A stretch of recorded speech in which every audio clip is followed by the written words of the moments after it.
name's Lou Black, CEO and founder of Respected Pen Publishing, author of 2 books, ETHYLENE, The Rise and Fall of the 139th Street NFL Crew, and Love, Checks, and Balances.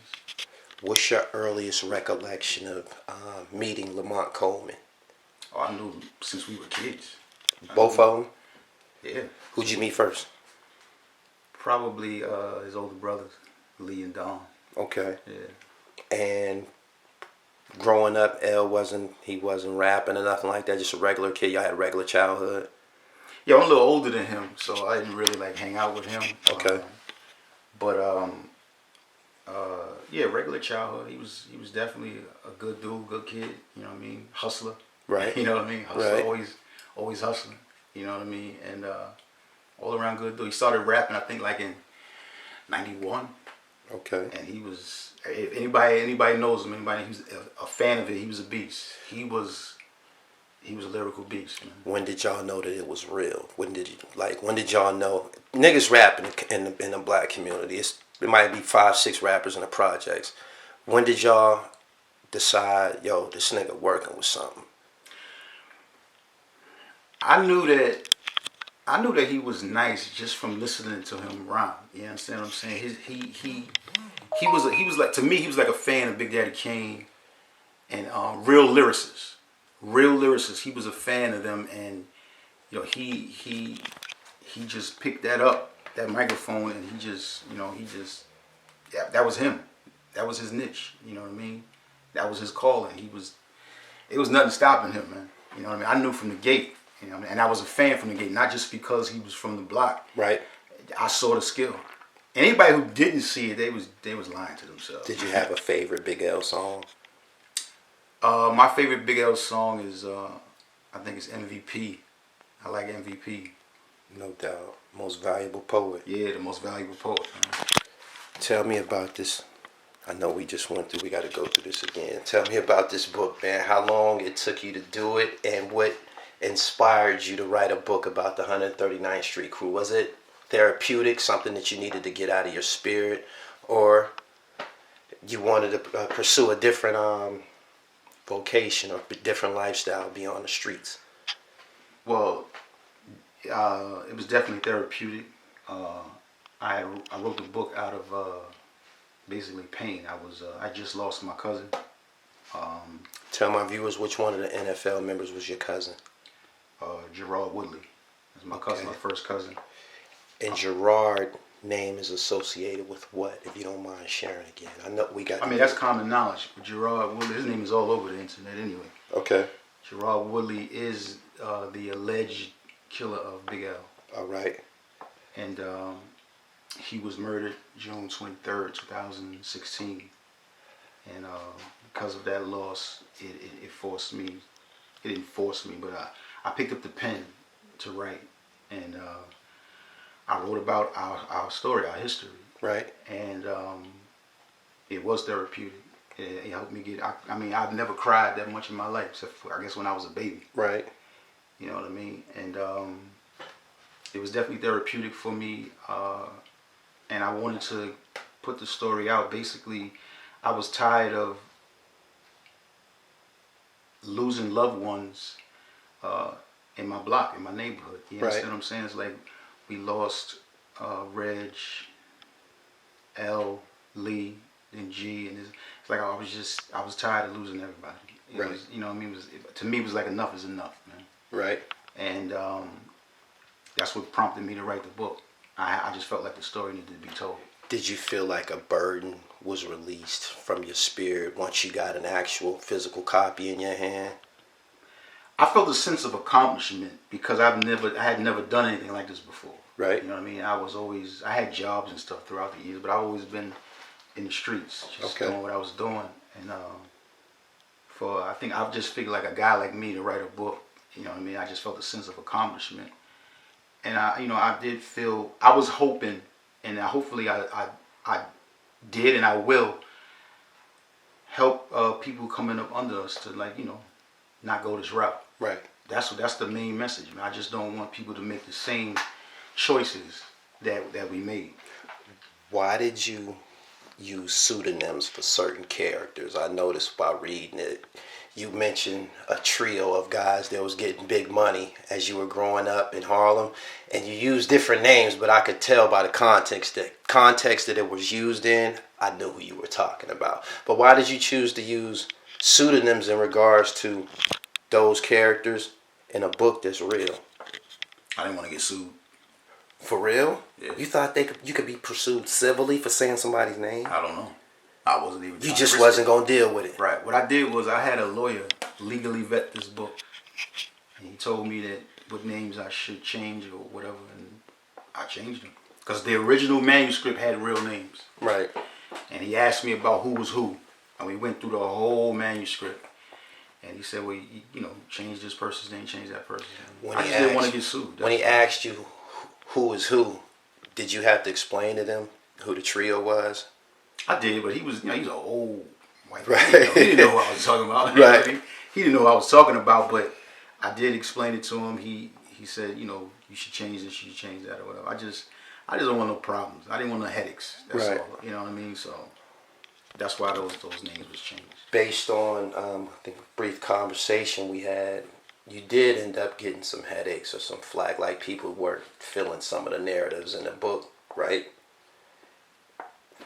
You care to elaborate or share what it was that might have caused some I don't want to use animosity, that's a strong word. What was it that may have had some people feeling bent out of shape? Well, in the book it describes our lives in the street. Mm-hmm. Now in the street, I'm going to use me as an example. When I was growing up, my mother raised me a certain way. And my mother knew me to be a certain way. But when I went out on the street, I was a different person. Right. She had no idea of who I was when I stepped outside the door and the things that I was doing. Mm-hmm. So she knew me that way. Other people knew me as, how I was in the streets. Okay. So when I wrote the book, I was writing about our activities in the street, not anybody's family life or whatever. Whatever however they were with their family, whatever. That's, I applaud them. Some people disagree. They disagree with what I said. And, in regards to what? Some of the characteristics of Lee. In particular, he's one of them. Yeah. Okay. They disagree with what I said about him, and I mean that's he has loved ones, and when I wrote the book, I wrote in the beginning of the book, I mean no disrespect to anybody. You know what I mean? I don't mean any disrespect, and I'm not trying to slander anybody's name or anything like that. But I wrote what I knew of. I wrote what I knew of and what was told to me by people who knew him as well. Right. I didn't make anything up. And, like I said, the analogy I use is this. And I said this to you before. If Scottie Pippen wrote a book mm-hmm. about his life on the Chicago Bulls. Right. And he said some things about Michael Jordan that his fans doesn't like. Shit, he said it. I don't know. I never Pippen read it. Oh yeah, he said it. He said so his fans or his family, whatever, they might get angry or whatever. But my thing is, Scottie Pippen has a right to say what he has to say about Michael Jordan because he was the one in the trenches with Michael Jordan. He was the one winning and losing. Yep. In the battles. Right. Blood, sweat, and tears. Right. Winning those championships, taking those losses. He was the one right there with him. So he has a right to tell his story. And me personally, that's all I did. I just told the story that I knew. If someone doesn't agree with it, I mean, they don't have to. I'm not, I'm not God. I didn't make, but what I say is not law. Right. You understand what I'm saying? It's just what I saw, what was told to me. It wasn't told to me just by, somebody who was just going to agree with me. Mm-hmm. I put what other people said about what they thought and what they believed. You understand what I'm saying? This is not just loose version, like this is a Bible. Nah, I didn't make this up. You know what I'm saying? So you saying other people from the crew kind of shared the same sentiments in regards to Lee's character? Of course they did. Okay. They might not. They might not speak up about it. Might not be so vocal. Right. They might not do that, but I was the one who just wrote it in the book. It's like I didn't just go around bad mouthing anybody either. But I wrote it in the book. You understand what I'm saying? Did you anticipate any static? I felt that the book would definitely bring about emotion because it's like I said, when I wrote this book, there's nothing fun about it. Right. You know what I mean? There's nothing. I didn't take any pleasure in writing this book because it was all about pain. I mean, I lost people that I loved. Right. Not just my family. You know what I'm saying? I don't care what I said about anybody in the book. I love them. You could have family members that you love them, but you don't even fuck with them. Correct. You understand what I'm saying? Yeah.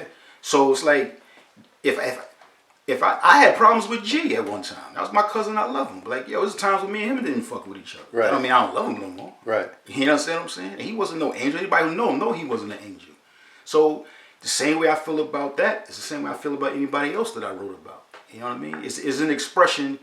You love the sinner, but you hate the sin. Now, I love Lee. I loved Reg. I loved L, and I loved G. I loved everybody. Right. But some of the things that some of them may have done, I don't agree with it. And I don't. You know what I'm saying? And I didn't like it. Right. I wrote about it.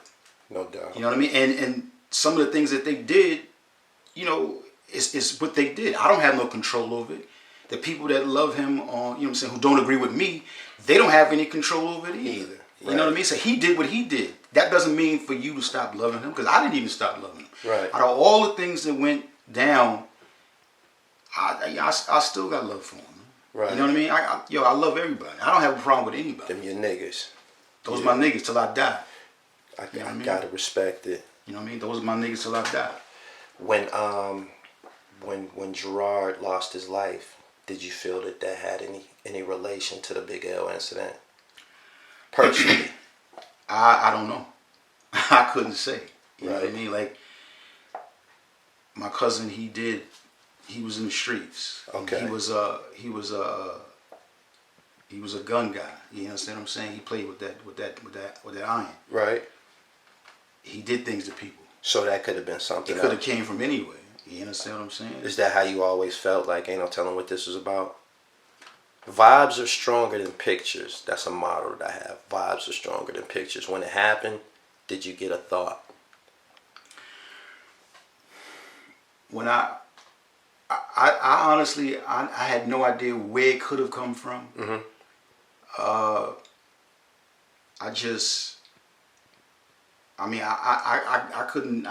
I couldn't wrap my head around where it could have come from. Right. I mean, I'm not gonna throw accusations or allegations out at anybody, man. I wasn't there. Right. You understand what I'm saying? So the fact that I wasn't there and didn't eyewitness and see, I can't say. I would never say. You know what I mean? That's I'm not gonna speculate. It's just not the code. Yeah, I'm not gonna speculate. I can't do that. Right. You know what I mean?